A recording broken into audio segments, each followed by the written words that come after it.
Hi, this is Dennis with Second Chance Tackle. Today I have the opportunity to work on another one of those reels that Scott found on his West Coast flea market finds. This one's in beautiful condition. This is a Garcia Mitchell 324. It sort of serves the same purpose as the Mitchell 300 with lesser engineering, if that makes sense to anybody. It's not quite as over-engineered as the 300, but it was made in France. And again, a beautiful addition, because most of the time that you see this reel, this bowl on the rotor is got a lot of UV damage on it. It almost shows as gray. So this one has been in good condition. Scott's been doing a beautiful job of finding great looking reels. And as you can see, it even looks very much like the 300 with the handle and the reel foot and so on. Well, we're going to take this reel apart. We'll show you how to service it. We'll kind of note a little bit of the differences between the 300 and the 324. And hopefully if you have one of these, you're going to learn how to do it yourself.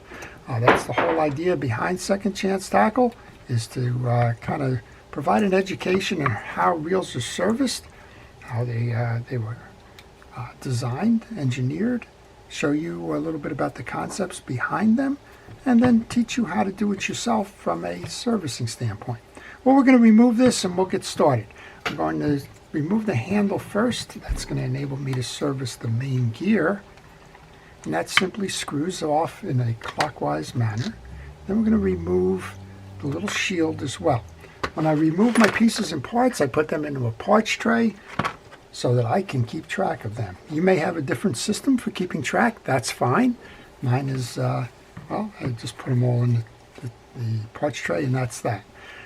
If you are servicing this reel, notice that the anti-reverse is engaged. I always recommend, before you take any additional parts off, that you turn that so that it is not engaged.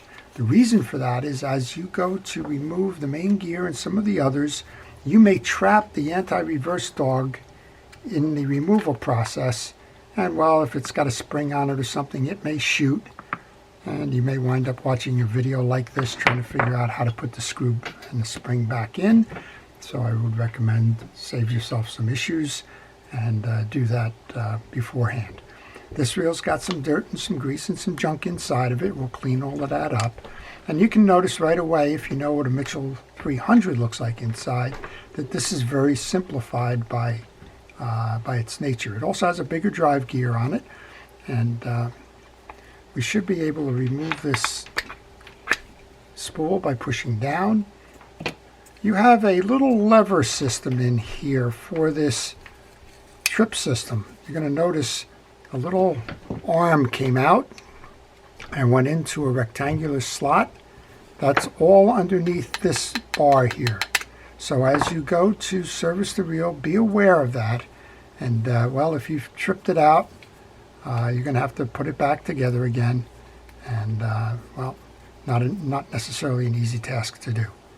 All right, we just want to trip this to get it to close. And this one's not firing very well. So a lot of folks, the first thing they want to do when it's not firing is they want to remove those screws and see what's going on underneath with the spring. That's not my preference. My preference is to do just what we did here, which is to work the penetrating oil in and to make sure that the dirt and that decompresses, and see if it fires that way before you go crazy with removing screws and springs. I'm just going to back that off a little bit.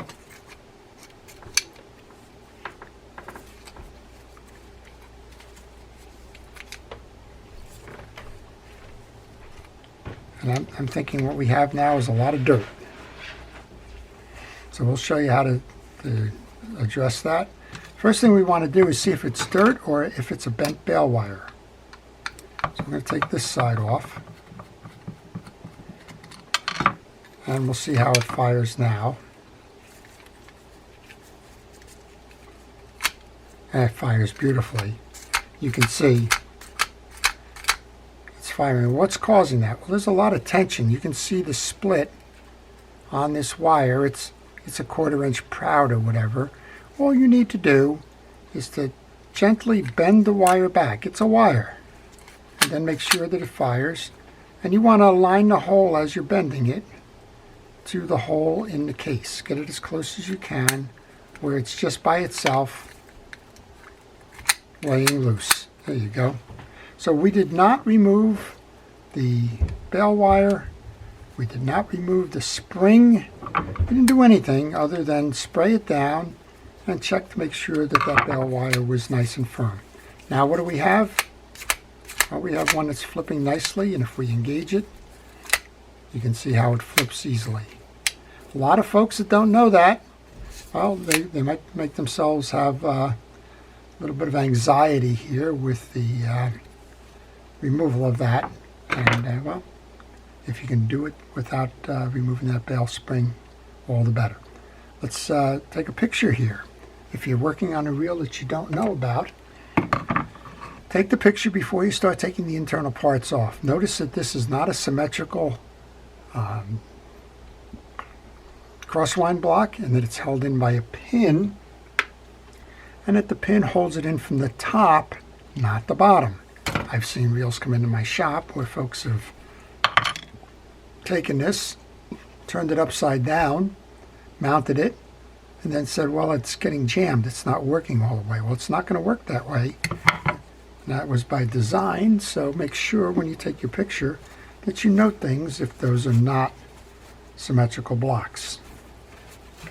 Now we're going to clean the grease off of that. I noticed it was pretty tough coming through there, so that's got to be pretty tough in terms of the performance of this reel. Again, I'll use that penetrating oil that I did before as a degreaser, and we'll just clean that block up. This is, I believe, is a nylon block. Nylon materials became pretty popular after the war. I actually have a reel here that's a completely nylon reel. It was made by Watco. It was made from DuPont nylon. And one of these days I'll try and show it to everybody. All right, that block is clean. It's going to go into my parts tray. We noticed that there was a lot of grease on the shaft, so we're going to take a piece of 4-0 steel wool. That's 0000. Polish it off to make sure that it glides nice and smoothly, and put that in there as well. And then there's just a little bit of grease on this side case, so let's take care of that too. All right, to get the main gear out now, we've got to remove the rotor. To remove the rotor, we're going to take that off with a Mitchell tool, but it's a standard 12mm socket. So if you don't have one, don't fret it. Just go get a deep socket. And why a deep socket? Well, you can't reach that. You can't reach it through the basic open wrench piece. You're going to pull up on this. I'm going to hold that in place now. I'll show you what's underneath that in case one of you happen to open this up and shoot the spring. Underneath this, we're not going to go all the way, and I'm not going to shoot that spring, but you have that lever. This is the lever that's going to intersect with the hole here. It's pushed by a spring. That spring is loaded onto the lever on the one side and onto the back of the case on the other. So if you need to replace that, that's how it looks. Just going to clean off the dirt from this. So much about reel service and repair is nothing more than just cleaning the dirt and the like. Under here then, this is your trip. So you have a hold down pin here. I'll try and get that off. It should be a D-shaped clip, so it should only go into one way.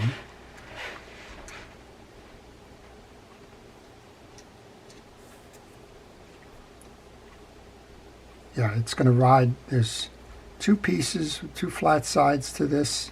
You just want to note where they are, and you're noting that it's facing over this way on the ramp. This should push through now on the bottom. That's how you remove the gear shaft. There is no bearing there, there's only a bushing. Now with the anti-reverse off, push the main gear out. Again, pictures are always good. And here's why. You've got this crazy kind of system here for that anti-reverse dog spring, and if you shot it, and if you're looking at this video to find out what it is, you have a notch in the lever here with a flat banded spring set onto the inset on the case here. You have your dog wrapped around on this side, and then you have a circular clip like that to the back end of that gear. Well, you can see if that was engaged, you could pop this off and everything will go shooting. That's from experience. I can guarantee you I've done that. All right, we just want to polish off the main gear shaft then. There's some old greases on there. And we want to clean up the face of the main gear. I'm going to start with a little screwdriver, just as a scraper, because this is puddled down. So when it puddles to the bottom like this, that tells me the reel has been in storage for a while. Gravity has done its work, and everything has kind of fallen to the way it was stored. So it was stored kind of like this. And I'm guessing one side was down, right? Always is. So the reels tell the story in a lot of cases. All right, I've got the hardened grease off. Now I'm going to use a soft metal brush to pull through the teeth to clear all the channels on that. There we go. Inspect it to make sure that all our teeth are uniform, that they're not chipped or cracked. And this one's ready for reinstall.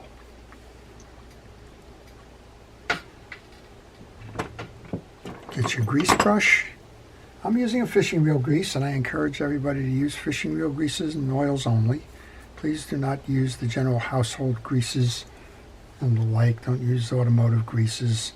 I've found axle greases in here. I find Vaseline. I find all kinds of things, including things that just kind of tear up a reel, like white lithium greases and that. Please just use fishing reel grease. You can get a 1 ounce container of it very inexpensively, and it'll treat you and your reel very well. Okay, I put the main gear back in. What I'm going to do right now, I'm going to put that shield over it. I'm going to attach the handle. The reason I'm doing that is it will hold the main gear in place. And again, I don't risk that anti-reverse dog going anywhere. I'm going to move the gear so that the stud for the crosswind block is low.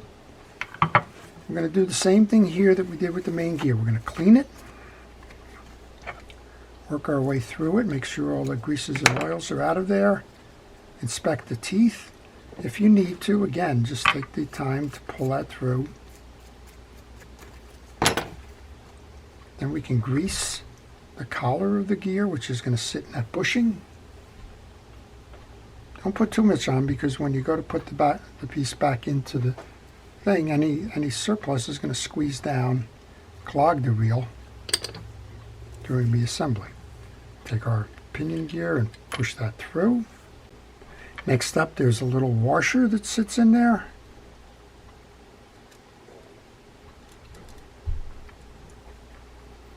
And then we need to put the trip on.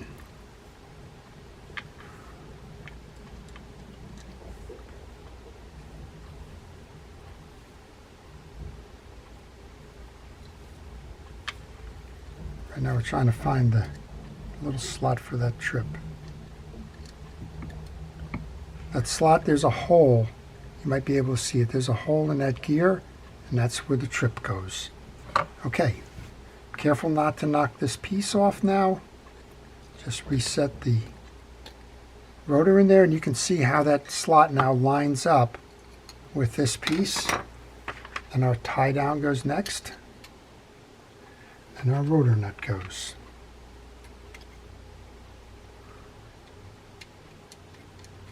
And that's tightened in a clockwise manner. Okay, make sure that this metal piece is between the two studs here. That's going to keep it from circling. Go ahead and get your ratchet and tighten this down.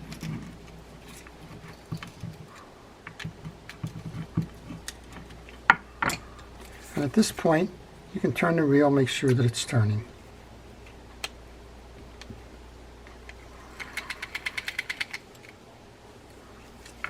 Okay, to complete the installation then, we want to get our nylon gear. This is the crosswind block. Get some grease onto the back of it.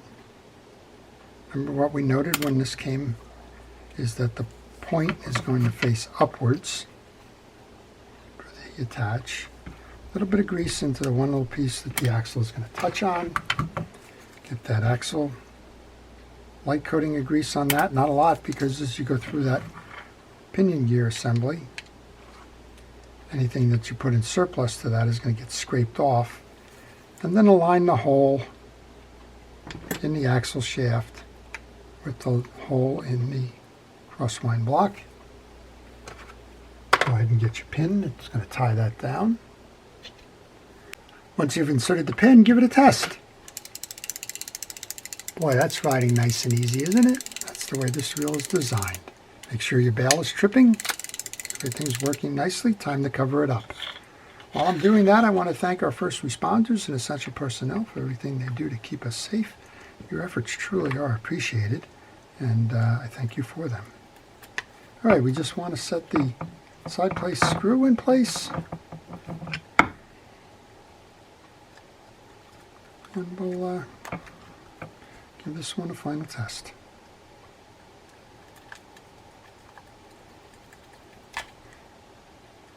So again, I want to encourage you to subscribe. If you do subscribe, please use the notification button, and that'll show you all kinds of reels. We're working on a classic spinning reel today. Tomorrow it might be an ocean reel, and the following day it might be a pond reel. Who knows? Bait casters, trolling reels, conventional reels, spinning reels, a little bit of everything. All right.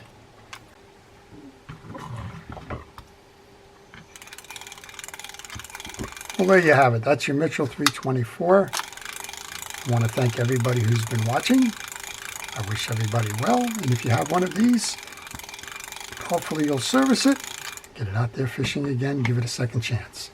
To everybody, have a great day. Good luck with your fishing. This is Dennis with Second Chance Tackle.